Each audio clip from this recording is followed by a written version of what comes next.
টলিস Jamaica Branson ফ্যামিলির একটা প্রাণবন্ত পিকনিক অনুষ্ঠিত হয়ে গিয়েছিল। এটি অনুষ্ঠিত হয়েছিল ওয়েস্টচেস্টারের কটন পার্কে। এখানে প্রায় 200 থেকে 250 মানুষের উপস্থিতি এবং সবার খাওয়া দাওয়া, সব বিনোদন, খেলাধুলা, বাচ্চাদের খেলাধুলা, বড়দের খেলাধুলা, গল্প, আড্ডা সব কিছু মিলেই একটা সুন্দর পিকনিক অনুষ্ঠিত হয়েছিল।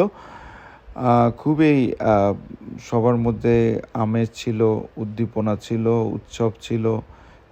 বিশেষ করে একটা প্রাণবন্ত দিন সবাই কাটিয়েছে পিকনিকে।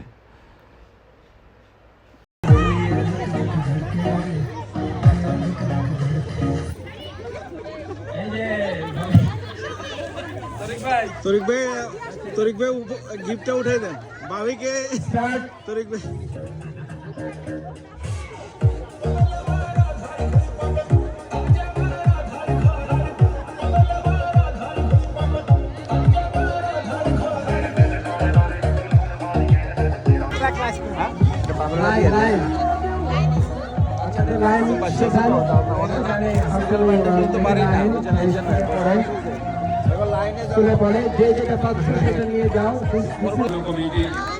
হিন্দু খ্রিস্টান যারা আছে সবাইকে নিয়ে আরো বড় করে করতে চাই।